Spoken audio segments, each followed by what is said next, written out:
अपनी inner voice को reprogram करना, अपने अंदर की आवाज को अच्छे से चैनलाइज करना सफलता पाने का सबसे आसान तरीका है। क्योंकि आप खुद अपने आप से अपने अंदर कैसे बात करते हो यही डिसाइड करता है कि आपका जीवन में कॉन्फिडेंस लेवल क्या होगा, आपकी डिसीजन मेकिंग पावर क्या होगी, आपके परसिस्टेंस लेवल, आपकी मोटिवेशन क्या होगी। ये सारे लेवल्स जो डिसाइड होते हैं ना, वो इसी बात से डिसाइड होते हैं कि आप खुद अपने अंदर खुद से क्या बात करते हो। बाहर आप दुनिया में चाहे जो मर्जी कुछ बोलते रहो, उसका कोई खास फायदा होता नहीं है। आप खुद अपने आप से कैसे बात करते हो वो सबसे इंपॉर्टेंट चीज होती है। और उसके लिए बहुत ज्यादा जरूरी है कि आपकी जो अंदर की आवाज है, जो आपकी इनर वॉइस है, जो हर वक्त आपके अंदर कुछ टक टक टक करती रहती है, वो अच्छे से रिप्रोग्राम हो। अगर वो नहीं है, वो आपको गलत कहती है, तो उसे रिप्रोग्राम करना है। कैसे हो सकता है ये रिप्रोग्राम इनर वॉइस, आज के सेशन में बात करेंगे।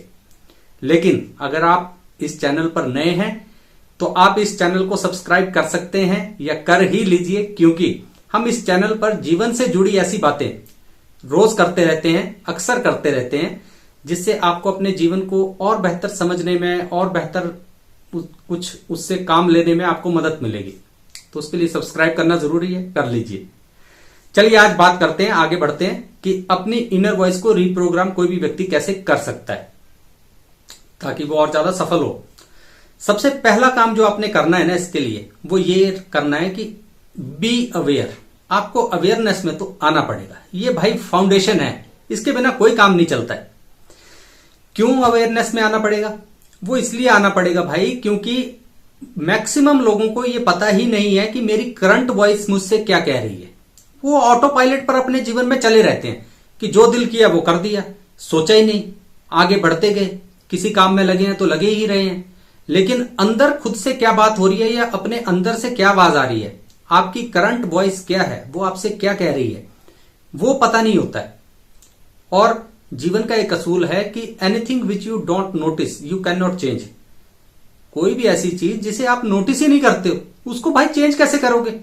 तो अगर आपके अंतर में कुछ आवाजें आ रही हैं कि भाई डाउटफुल आवाजें हैं कि तू ये काम नहीं कर सकता, तू इस काबिल ही नहीं है, औरों ने बहुत करके देख लिया, तेरे से क्या हो जाएगा, ये सारी बातें अगर आपके अंदर जो है एक मोनोलॉग चलता रहता है, तो भाई आपके बाहर कैसे कुछ बदलेगा? आप परेशान हो कि यार मैं कुछ कर भी रहा हूं, मैं मेहनत भी कर रहा हूं, मैं पढ़ भी रहा हूं, मैं सब कुछ कर रहा हूं, लेकिन रिजल्ट नहीं मिलते। रिजल्ट कहां से मिलेंगे भाई? क्योंकि जो आपकी इनर वॉइस है वो तो आपके बारे में नेगेटिव कह रही है ना।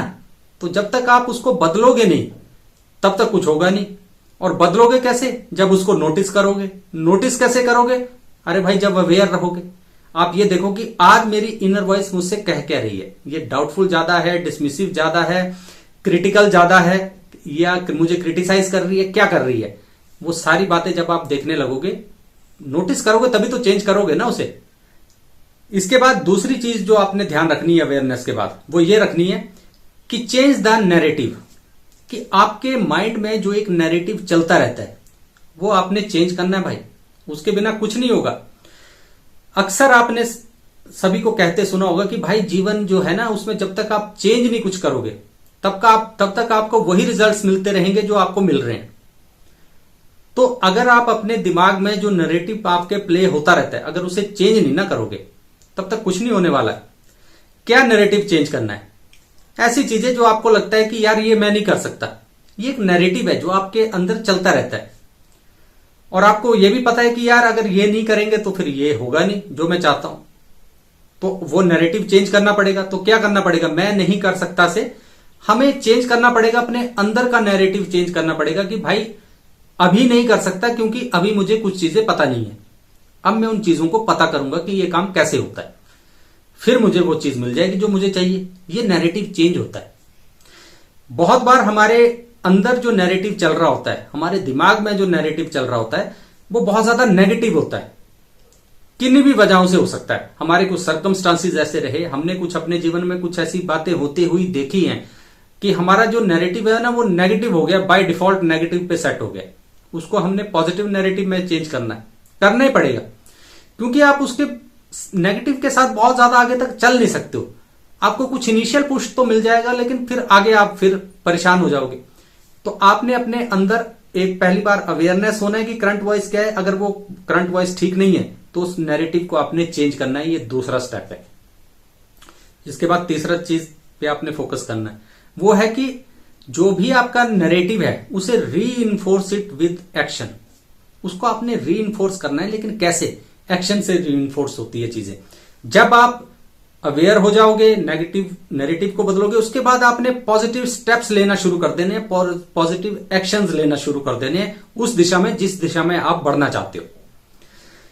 एक्शन लेने से क्या होता है? एक्शन लेने से किसी भी इंसान का जो है ना वो बिलीफ स्ट्रांग होता है, और बिलीफ जो है वो आपका नैरेटिव को चेंज करता है, और वो जो नैरेटिव है आपकी इनर वॉइस को चेंज कर देगी अंदर, और बढ़िया हो जाएगा। तो जो एक्शन है वो आपने जरूर लेना है उस दिशा में जिस दिशा में आप बढ़ना चाहते हैं। तो ये तीसरी चीज है। इसके बाद चौथी चीज भी है, और वो है विजुअलाइजेशन। आपने विजुअलाइज करने का नाम तो बहुत सुन रखा होगा कि विजुअलाइज करो। मैंने एक्शन के बाद विजुअलाइज करना कहा है, एक्शन से पहले नहीं कहा। जबकि विजुअलाइज आप दोनों ही जगह कर सकते हो। एक्शन लेने से पहले अगर आप विजुअलाइज करो चीजों को, विजुअलाइज करना होता है कि सोचना कि अगर मैं ऐसा करूंगा तो ऐसा हो जाएगा, ऐसा हो जाएगा। जो भी पॉजिटिव आउटकम आप अपने जीवन में चाह रहे हो उसको विजुअलाइज करना, उसके बारे में सोचना। लेकिन ज्यादातर होता क्या है कि अगर आप एक्शन लेने से पहले विजुअलाइज करें तो मैक्सिमम लोग जो है वो प्रोकास्टिनेट करने लग जाते हैं, वो स्टेप लेते ही नहीं है, वो एक्शन करते नहीं। एक्शन तो सबसे मेन चीज है ना। तो आप एक्शन लीजिए, एक्शन के बाद आपको कुछ रिजल्ट्स मिलेंगे। उन रिजल्ट्स के बेसिस पर अगर आप विजुअलाइज करेंगे तो आपकी विजुअलाइजेशन और ज्यादा पावरफुल होगी। अगर आप एक्शन से पहले विजुअलाइज करते हैं तो आपको मोटिवेशन मिलती है, आपको फोकस मिलता है ना, आपको प्रेरणा मिलती है, इंस्पिरेशन मिलती है। अगर आप एक्शन लेने के बाद विजुअलाइजेशन करते हैं तो आपकी लर्निंग और ज्यादा स्ट्रांग हो जाती है, आपके स्किल्स और ज्यादा स्ट्रांग हो जाते हैं, आप मास्टरी की तरफ बढ़ते हो। तो विजुअलाइजेशन भी जरूर करनी है आपने, और वो एक्शन लेने से पहले भी कर सकते हैं, बाद में भी कर सकते हैं। लेकिन अगर आप मुझसे पूछें कि कब करनी चाहिए तो मैं कहूंगा कि एक्शन लेने से पहले अगर कर पाओ तो ठीक है, नहीं कर पाओ तो एक्शन लेने के बाद तो जरूर करनी है विजुअलाइजेशन। क्योंकि उसके बाद एक्शन लेने के बाद आपके पास कुछ ना कुछ कंक्रीट रिजल्ट्स भी होंगे, और उनके बेसिस पे जो आप विजुअलाइज करोगे वो बहुत ज्यादा स्ट्रांग होता है, बहुत ज्यादा ऑथेंटिक होती है वो विजुअलाइजेशन, वो आपको बहुत ज्यादा फायदा देगी। तो ये 4 स्टेप्स हैं। अगर आप अपनी जो इनर वॉइस है, अपने अंदर से एक आवाज आती है और वो आवाज सही नहीं है, वो आपको सफलता की तरफ नहीं ले जा रही है, और उसे अगर आपने बदलना है, उसे आपने रीप्रोग्राम करना है, तो ये 4 स्टेप हैं। अवेयरनेस रहना है, अवेयरनेस रखनी है कि मेरी करंट वॉइस क्या है। उसके बाद अपना नैरेटिव चेंज करना है अपने दिमाग में। उसके बाद एक्शन लेना है, एक्शन के बाद विजुअलाइज करना है चीजों को, और दोबारा एक्शन लेना है। और ये कार्यक्रम आपका चलता रहना चाहिए। जब चलता रहेगा तो आप सफलता की ओर बढ़ते चले जाएंगे। तो इन चीजों पर ध्यान दीजिए, अपने जीवन को सफल बनाइए।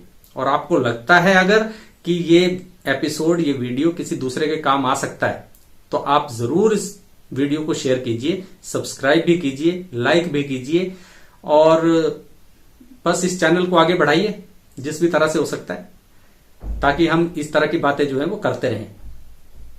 ये कुछ बातें थी जो आज आपसे करनी थी। दोबारा फिर कभी किसी और खोज पे निकलेंगे। तब तक अपना ख्याल रखिए। नमस्कार।